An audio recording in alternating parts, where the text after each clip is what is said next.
better and better, and our engagement and popularity is unmatched in today's media landscape. We are following our fans and delivering football where they want to be: mobile, social, and yes, even on Fortnite. We are grateful to the more than 180 million fans who tuned in each week to watch our 32 teams. With veteran stars and exciting newcomers, our team showed our fans what it means to compete week in and week out for a Super Bowl championship. Super Bowl 53 matchup is a fitting conclusion to this amazing season. The New England Patriots, making their 11th overall Super Bowl appearance, led by the legendary Tom Brady and Bill Belichick. Who could say more? And the Los Angeles Rams, led by Jared Goff and Sean McVay, a season for the ages for these young stars. Next year, we will celebrate 100 seasons of professional football, a game that brings people together. As we approach this milestone, it is only fitting that we are here in Atlanta, a city of milestones, a city of progress. Atlanta is a pillar of the civil rights movement, the birthplace of Dr. Martin Luther King Jr., and the home of civil rights icons like Congressman John Lewis and Ambassador Andrew Young. We are proud to devote much of this week to honoring that legacy, the men and women who fought it and contributed so much to our country. A special thank you to our host, Arthur Blank, and the entire Falcons organization. Mercedes-Benz Stadium is one to be proud of, a phenomenal showcase for the game we all love. Mayor Bottoms, thank you for your leadership and support in helping us prepare for Super Bowl 53. We truly feel at home. We have all benefited greatly from the hard work of the Atlanta Host Committee, spearheaded by Dan Corso, Carl Atkins, and Brett Daniels. And to the thousands of volunteers, thank you. Without you, this would not be possible. And finally, many thanks to all of you for your coverage throughout the season. I'll be happy to take your questions. President, Barry Bowlen from the Associated Press. Yes, Barry. In an AP report this morning, we pointed out that the number of minority head coaches went from 8 to a presumed 4. Minority offensive coordinators are currently at 2, which is up from 1 last season. There were 3 minority quarterback coaches last season. How big of a concern is the lack of minorities in the offensive coordinator and quarterback coach positions from which many head coaches rise? And what steps will the Rooney Rule can be taken to increase those totals to provide more minority head coach opportunities? Well, Barry, first, we don't look at the success or failure of the Rooney Rule in one-year increments. We've had the Rooney Rule around for nearly 20 years. It's had an extraordinary impact on the NFL. Over 20 clubs have hired minority coaches since that period of time. And it's also been a signal for other industries throughout the world, frankly, to adopt a Rooney Rule to change their organizations. And I think it has. It created opportunity. It's given people an opportunity that have not had them in the past, and that's at the core of what we're looking for. Second, I would say, as it relates specifically to offensive coaches, we all believe, in talking with the Fritz Pollard Alliance, which we did quite a bit late this fall, particularly in how we improve the Rooney Rule itself, which we made changes to that you're aware of. But beyond that, what we wanted to do is figure out how we can continue to create a deeper pool of coaches. so that they have that opportunity when the coaching opportunities arise. So we've focused on a few things. We're going to meet with them again at the Combine in February. We're going to have several coaches there with us that are going to give their perspective. And we're going to focus on those opportunities to create a deeper pool, more experience, give them opportunity. And we believe that that is something that is critical for us going forward to make sure we continue the progress that we've had. One of those ideas that we're going to focus on is going to be what we're calling a quarterback summit, which we'll do in June with Morehouse College. It's something that we think with Shaq Harris and a number of other NFL executives that we can help train, give opportunities, manage, and hopefully do some mentoring and help advance those coaches so that they do get that opportunity. Yes, D. Orlando Ledbetter of the Atlanta Journal-Constitution. I can't see it. I'm sorry. Okay, yep. Roger. Yep.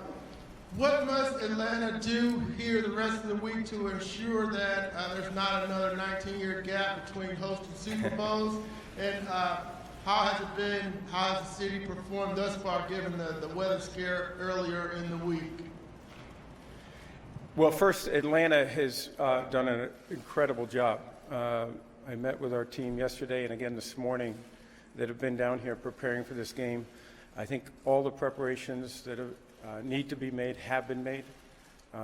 Everybody has worked tirelessly to be prepared for this. I met with many of the business leaders, the mayor and the governor last week in New York. The enthusiasm, the hospitality, and the desire to make sure that they put Atlanta on the big stage in a way that will reflect incredibly well is all of our objective. We all want to do that. And I believe that they're going to do that. We're early in the week, but we see no reason why this isn't going to be a great Super Bowl. As it relates to when we come back, as you know, they get more and more competitive. More and more cities want to host the Super Bowl. We think that's great, but it is a challenge for us to meet all those demands.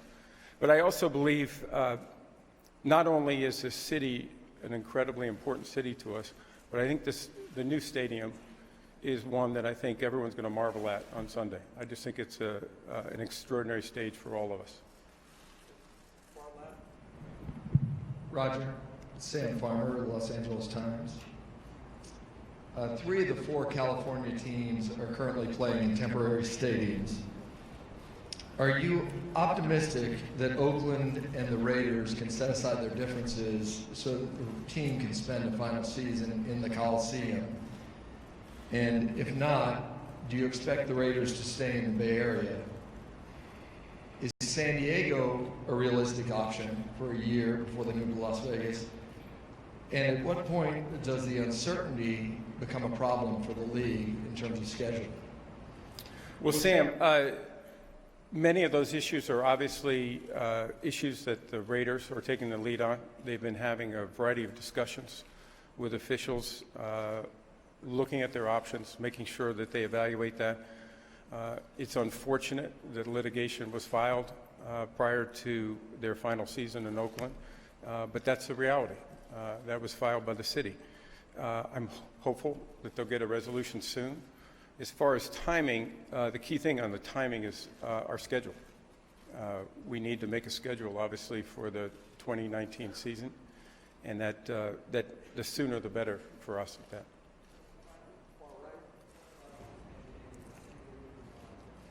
I couldn't hear you, Sam.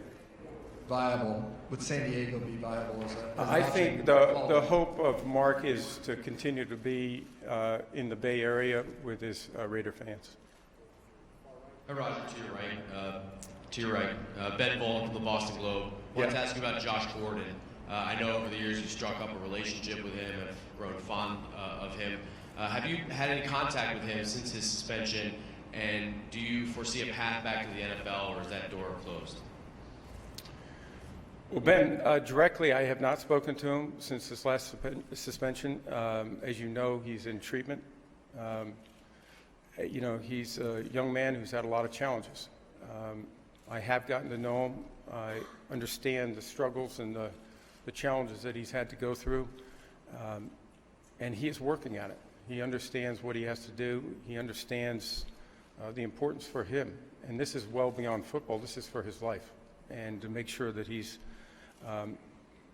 takes care of himself, and he understands the importance of getting this issue under control and being able to live a healthy and long life. If he can, we'll evaluate that at the right time. But right now, the focus is what can we do to help Josh get to that place.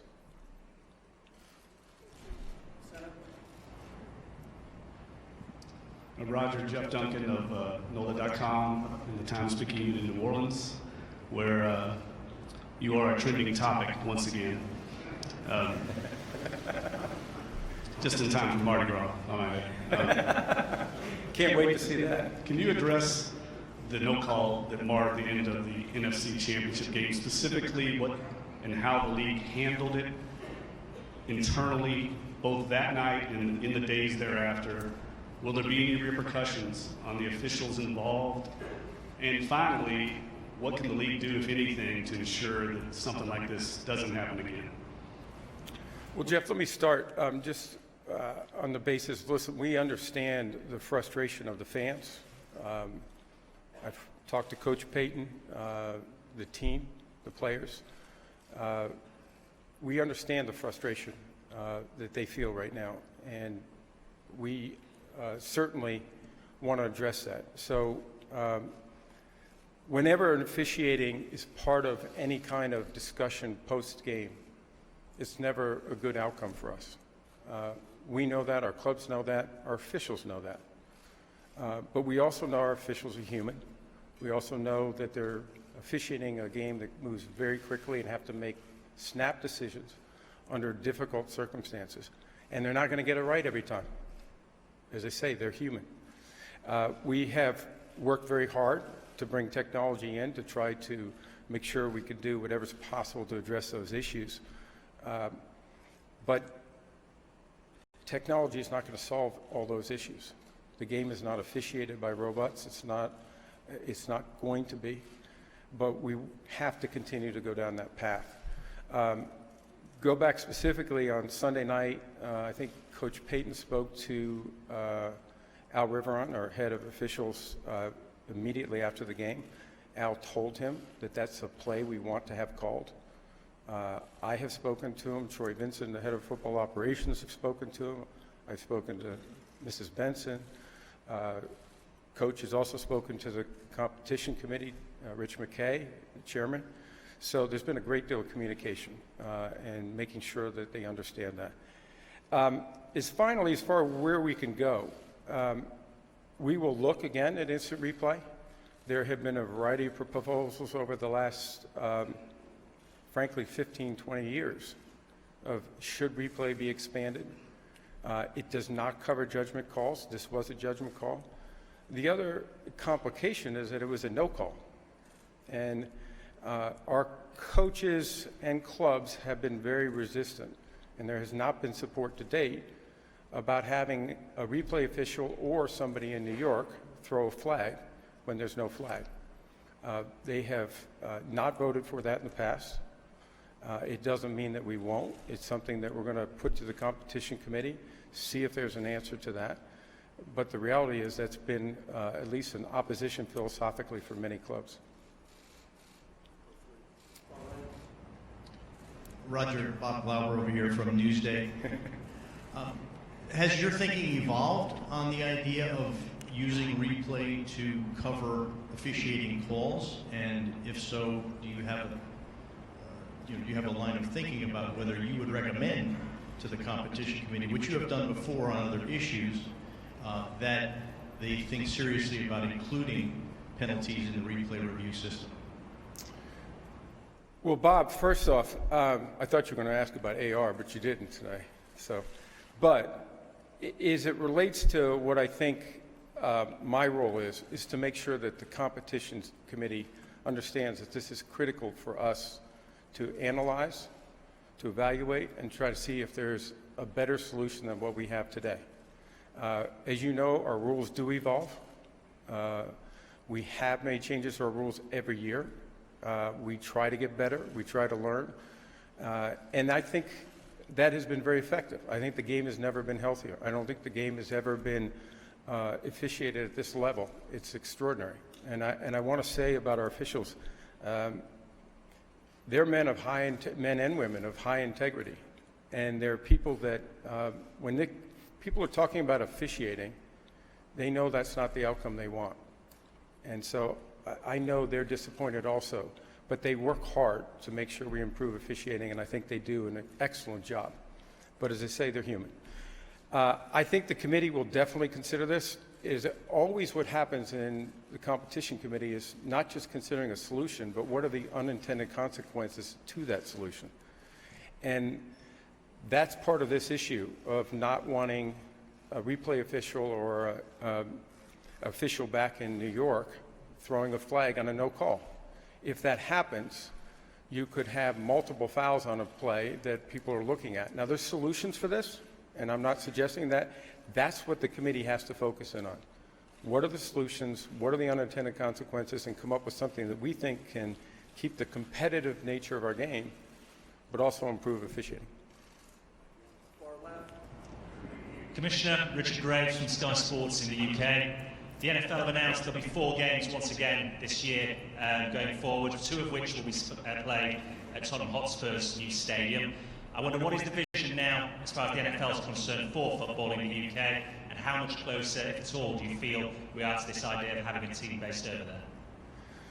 Well, Richard, we've been extraordinarily pleased with the reaction we've got by playing regular season games in the UK. The fans there are really fantastic. They have shown passion. They have shown the same type of knowledge and interest in our game that we experience right here in the United States. And so I don't think it's a question of the fan base or their enthusiasm for it. I also don't think it's a question of viable stadiums. As you know, we've been fortunate to play in Wembley, Twickenham, and we are now looking at playing at Tottenham, which we hope to be doing this fall. They're all extraordinary facilities. We've also had tremendous support commercially, not only from a media standpoint, but sponsors and licensees. There's a tremendous amount of support there. I think the issue for us still is, can we do this competitively for the team that is based in London, but also for the other 31 clubs? That involves scheduling. It involves a lot of other matters that you don't want to compromise. And until we can get comfortable with that, I don't think we'll be necessarily NFL ready in London, but I do believe that a tremendous amount of progress is happening there. And if I look back over the last roughly 10 years of the regular season series, I would have never thought that we have the success that we have. And I think that's a tribute to our fans in London.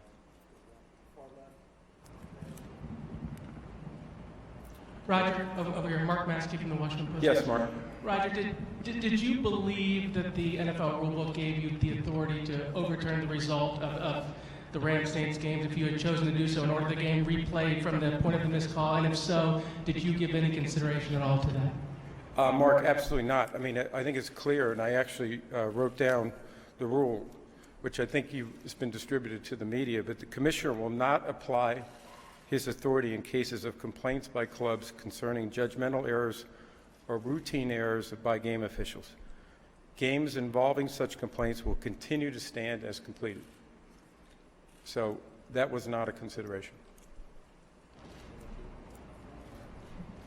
Hey, Roger, Jared Bell, USA Today. I got a 2-for-1 here. You always do, Jared.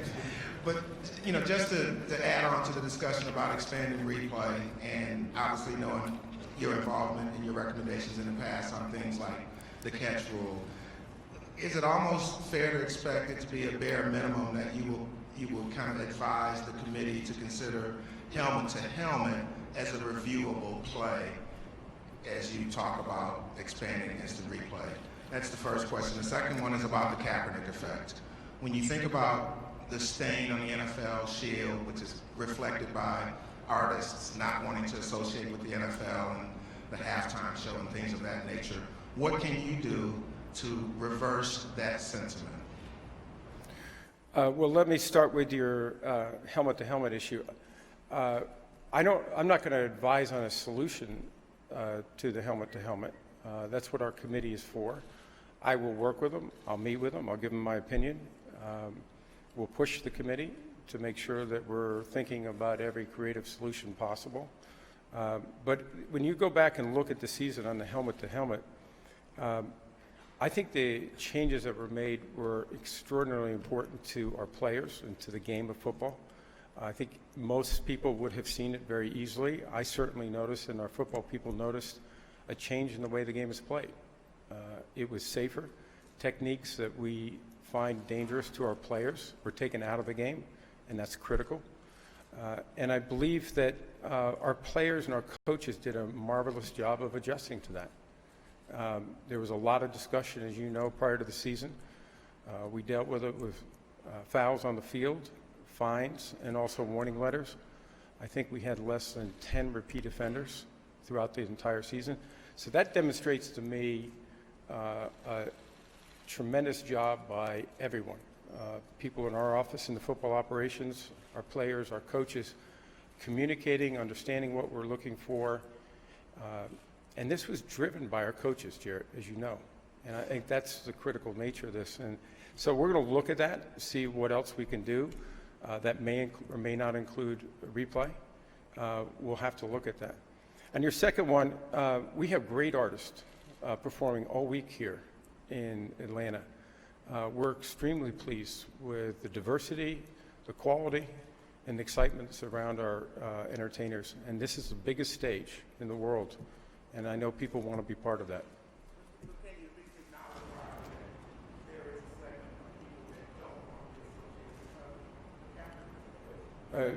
Jared, just to be clear for something, we have close to 200 million fans, as I talked to before. We know that there are segments that are going to have different reactions to different things and that go on in our league. But ultimately, I think people respect and admire the things we do and want to be part of it. Yes. Hi, I'm Kevin Clancy. How do you balance being a fan of the game and commissioner at the same time? Well, that's a really good question, Kevin. Listen, the number one thing is I am a fan.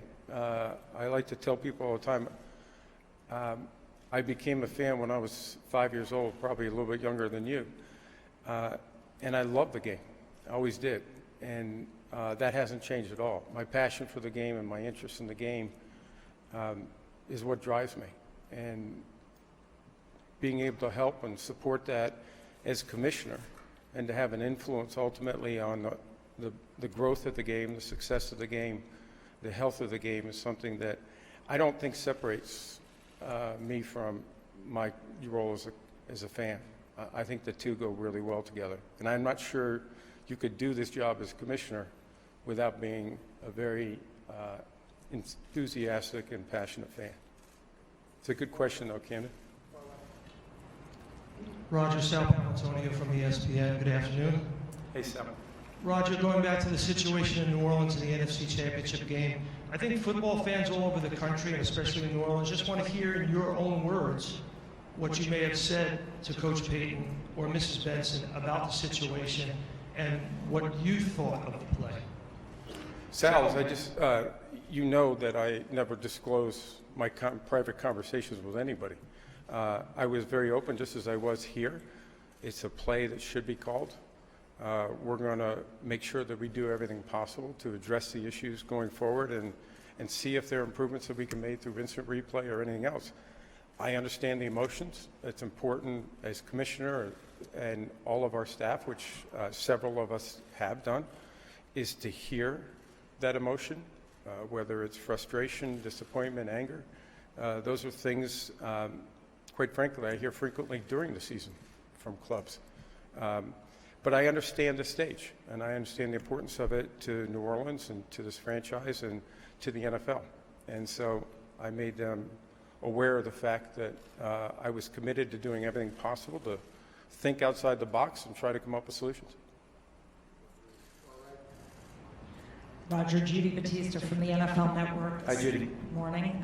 Several former game officials say that perhaps one way to avoid missing calls, the way the game is being played, is to add an official to the crews. I'd like to know what your feeling is on that. And also, if that does not happen and there are no rules changes involving instant replay, are you comfortable going into the 2019 season with things status quo, given what we just saw in the NFC Championship game? Two things. One is I am, if we go through the process of fully evaluating, are there changes we can make?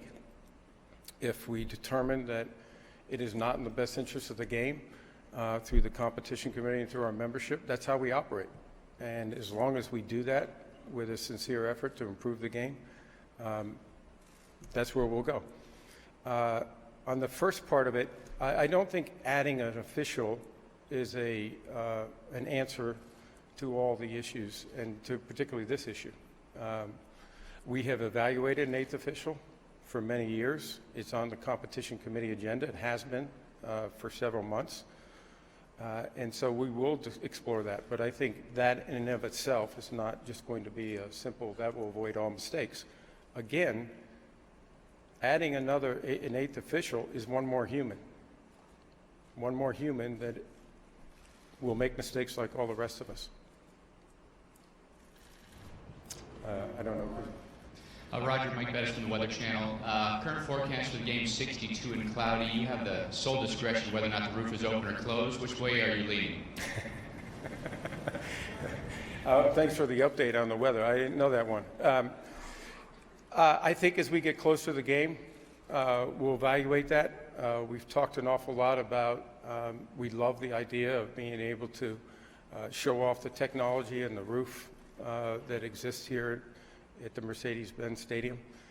Those are decisions that we'll have to make closer. Not that I'm questioning your forecast, by the way, but it's still a few days away before we'll have to make that decision. Hey, Roger, Ryan O'Halloran from the Denver Post. In October, one of Pat Bowlen's brothers sued the three-person trust who runs the organization, and them removed from power. Two-part question, how concerned are you that this dispute has reached the courts, and also have you decided whether the league will be involved with the arbitration request by the trustees? Well, as you know, that is an ongoing dispute. It is one that our office and myself in particular may be involved with. So I'm limited in how much I can say at this point in time. I guess I'd say in the short term that it's sad when disputes like this occur. It's not something that I think Pat Bowlen, who I knew very well, would have wanted. The Broncos meant a great deal to him and to his family. And I think this week the best thing we could do is to focus on Pat, his contributions, and his viability to become a new member of the Hall of Fame. Commissioner, hola, Luis Alberto Martinez from Televisa Deportes, Mexico. Can you talk about this bond of trust you have with our country and in the chance to watch two great teams next season, two divisional rivals, the Chargers and the Chiefs? Well, let me start with saying that we've had a tremendous relationship with Mexico's officials, the people, the fans, and we're very proud of that. We were all disappointed when we weren't able to play there this year, but I believe all of us did the right thing. But as you know, I came down to Mexico. I met with the incoming president, who's now the president. Believe we established a very good relationship. Our partners in Televisa, they're all very eager for us to return next season, as we are.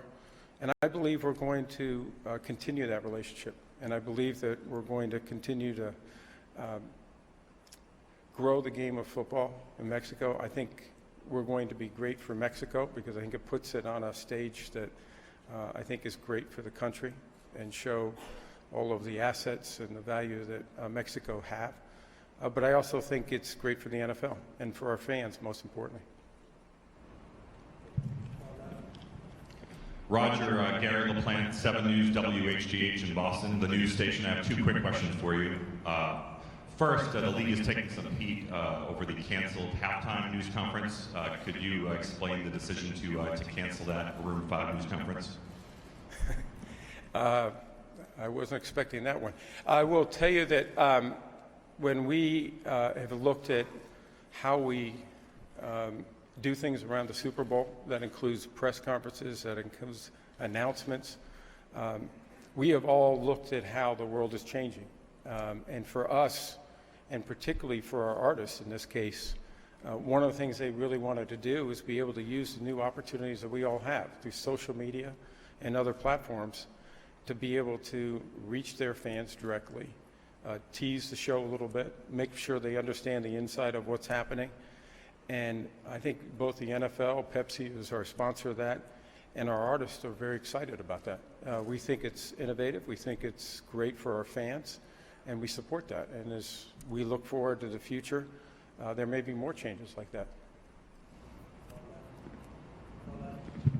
Hi, Commissioner. It's LIII from Tencent Sports, home for NFL fans in China.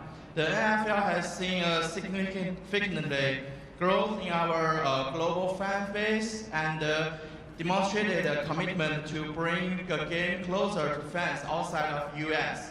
with the regular season games being played in the UK and Mexico. But where does China rank? And when it comes to the NFL international expansion? And what is the league doing in order to improve the accessibility and the growth of the game in China? Thank you. Thank you for the question. Listen, China is a priority market for the NFL. We believe that our game has a great deal of potential to expand, to grow, and to bring new fans into our game. You mentioned that we've had tremendous growth there. We've had double-digit growth this past year in China in our fan base and people engaging with our game. So we're excited about it. We've spent a great deal of time, not only with our international committee, but internally with our staff, just in the last few weeks, talking about some very exciting ideas, not just around a regular season game, but using media and using partnerships to expand our game. I believe that's moving very quickly in a very positive way, and I hope sometime in the next couple of months we're going to have some very exciting announcements. Hola, Comisionado John Sutcliffe de ESPN. On Sunday, the Super Bowl will be broadcast in the U.S. and CBS in English, ESPN Deportes in Spanish. What do you see, taking into account the largest minority market in the U.S. is the Hispanic, just the growth of the Hispanic market in the U.S.? Gracias. Well, as you know, that has been our fastest growing audience, the Hispanic audience, and it's not by accident. It's one, because I think of their passion and love of the game. Two, it's because of partnerships that we've had, including with ESPN Deportes, our game in Mexico, and our marketing team focusing on bringing the game to those fans and giving them an opportunity to understand it and to develop that passion. And every time I'm out, whether it's in Mexico or in the States, you see fans all over talking about how their love of the game grows. And I hear that a lot from our Hispanic fans, as well as others. And so we're going to continue to feed that. We're going to continue to do everything we possibly can to continue that growth and maybe even accelerate it.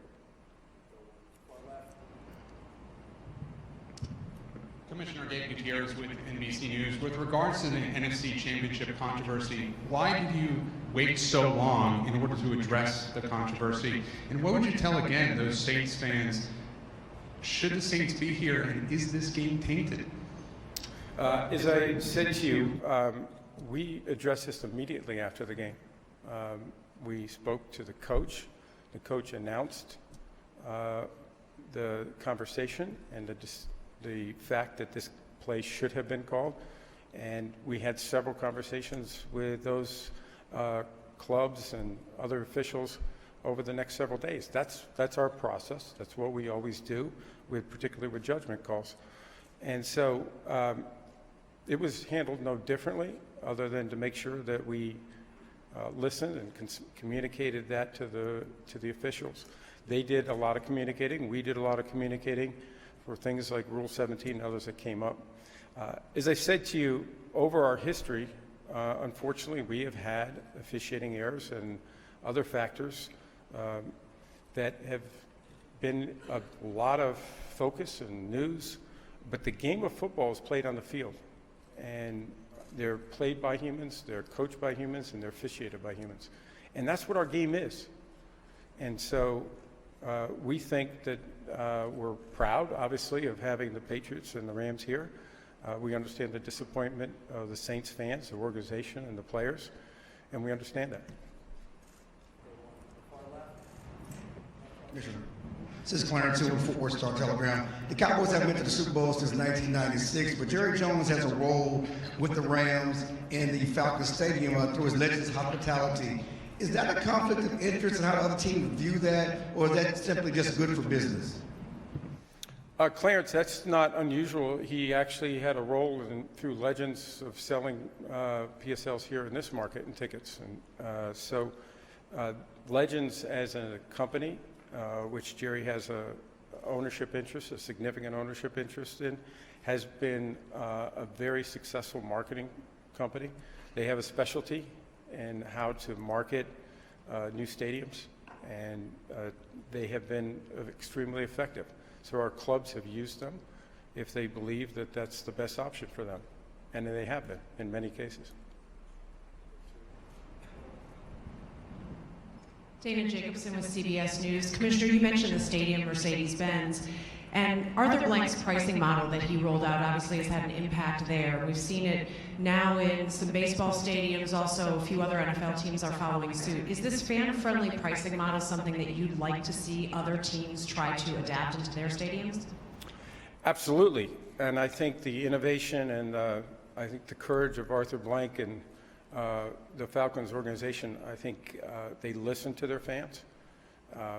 I think they had the courage to come up with a different pricing structure, and that's something that I think every club has to make those individual decisions. But I would tell you, other teams in our league are watching. They're learning from that, and I believe if they have the right opportunity, they're going to implement that in their communities. But that's a team-by-team decision. That's not something we dictate from the league or anywhere else. Commissioner Ken Belson from the New York Times. What are you or the league doing to reduce the reliance on highly addictive painkillers, and are you expanding your look at medical marijuana and allowing players to use it during the season? Well, Ken, we rely on our medical advisors to give us advice. We have a number of them in what we call the pain management umbrella. They look at this constantly. They look at the data. They look at the science, and they make those recommendations to us on that basis. We obviously put this as a huge priority for us, to making sure that we're taking care of our current players as well as our former players. And the union and the NFL have worked very closely on this, and will continue to. We have mutual medical advisors. We have separate medical advisors. And Dee and I spoke about this just in the last 2 weeks. What can we do to continue to look at the science and look at medical advancements to see if we can offer assistance, prevention when necessary, to make sure that we're doing things better. Commissioner, thank you for your time. President Trump has commented he thinks there are too many penalties called in games these days. How does it impact your efforts to make plays safer when the president is calling for harder hits? Well, as you know, we have a lot of fans, the president among them, and there are probably a lot of fans who think we do have too many fouls. Ironically, that's not what the issue is that we just heard in New Orleans. What we really try to do is make sure that our game is officiated at the highest levels. If there are fouls, they're important to be called. And we look at that every year of how do we make sure that officiating is not a point of subject or point of discussion, either with our fans or clubs or players or anybody else, once the game is completed. And that's something that we'll continue to do. Hey, Roger, Jason Lyon for CBS Sports. As you noted at the beginning of your comments, we're here in Atlanta, one of the hallmark cities of the civil rights movement, where so many Americans at various points in time stood up for what they believed in. There's a segment of this society now that believes Colin Kaepernick took some similar actions, and we're now 2 years, I guess, removed from him being in the NFL. Are you comfortable collectively with how the league has responded to that, and do you have any concerns how history might look upon that? Jason, I've said it many times privately, publicly, that our clubs are the ones that make decisions on players that they want to have on their roster. They make that individually. They make that in the best interest of their team. And that's something that we as the NFL take pride in. Individual clubs make decisions that maybe another club won't do. And they all want to win. And they're all going to do whatever they can to win. So from our standpoint, that's our focus, and that will continue to be our focus. Roger, Andrew Marchand, New York Post. Just to follow up on that question, why specifically do you think Colin Kaepernick, though, hasn't been signed over the last few years? I think it's a repeat of what I just said, which is I think if a team decides that Colin Kaepernick or any other player can help their team win, that's what they'll do. They want to win, and they make those decisions individually in the best interest of their club. Commissioner Goodell, over here in the wheelchair. Dave Stevens with the Disability Channel. On behalf of the Disability Channel, I want to thank the NFL for embracing us this year for 5 games and our first coverage of the Super Bowl. My question for you is, you've had success moving the draft around as an event, and I'm wondering if you would ever consider moving the Super Bowl to a non-NFL city, maybe in Hawaii or something fun, even overseas, just to be crazy, just something outside the box, to give the fans that don't have those kind of opportunities. I know people say I do a lot of crazy things, but that's one that our membership has looked at over the years. And I think it goes back to the question earlier that these Super Bowls are so valuable to the communities that we operate in. We have 32 franchises. And I think we want to reward the fans in those communities. We want to reward those communities that help build great stadiums like Mercedes-Benz Stadium. The fans that help build Mercedes-Benz Stadium, that help support the Falcons. To put those communities on a stage that is unmatched in any event in the world. And so for our standpoint, I think, at least for the foreseeable future, and we're probably 4 or 5 years out on Super Bowl locations, I don't see that changing. I think that's the loyalty we have to our communities and to our fans. 2 more questions. Commissioner Tom Lyon, Boston 25 News. A Patriots question for you. We're in the 25th year of the Kraft family ownership, and that family has led this team to the Super Bowl 10 times. From your perspective, to what do you attest that level of consistent success? Well, you're right, and I've said this many times before. We struggled going back in the 80s in New England with a stadium, with the potential of a relocation of the franchise. And that all changed when Robert and Jonathan and the Kraft family bought that team. It changed because he brought that leadership, that passion as a fan, the incredible business acumen that he has. He got a world-class stadium built. He's built a world-class organization that has had unparalleled success over the last 20 years, 25 years. And that's a tribute to the Kraft family. They are extraordinary, not just in the local market, where I think they understand their fans. They have created incredible experiences. They're innovative. But I also can't think of many owners that have been as involved, as impactful on league level matters. Robert and Jonathan both serve on an array of committees They're engaged in league matters and have made a huge difference. And I can say that personally as commissioner. He's made a difference. They both have made a difference for me. Last question. Roger, Ian Rappaport, NFL Network. Two specific questions on two of the more high-profile disciplinary cases. One on Kareem, along with wanting a general update on these. On Kareem Hunt's situation, he's obviously no longer with the team. Will he receive sort of credit, for lack of a better word, for the games he missed when he was released by the Chiefs for his potential suspension? And then for Reuben Foster, whose charge was just dropped in Tampa, do we know whether or not he will be suspended for that? Let me take them individually because it's not fair to put them together. Kareem Hunt, I think everyone knows that he is, that issue is under investigation. It has been. He is a free agent.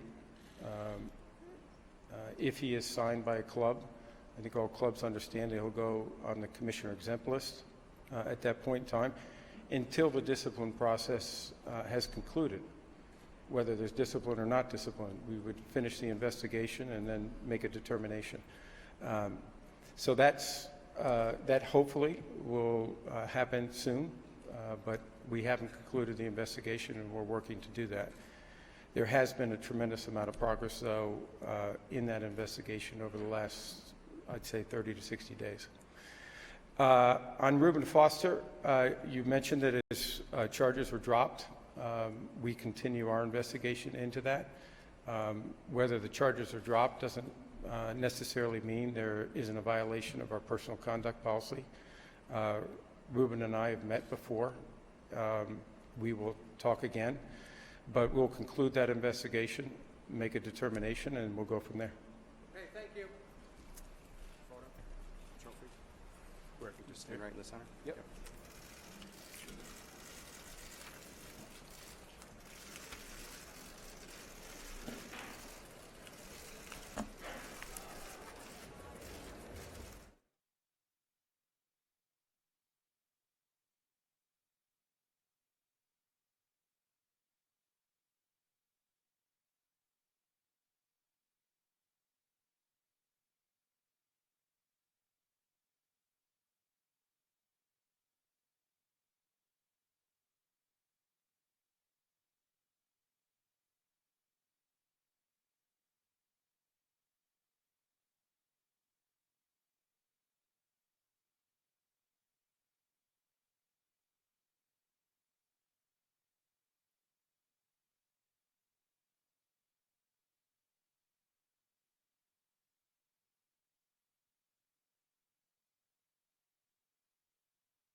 led by Jared Goff and Sean McVay, a season for the ages.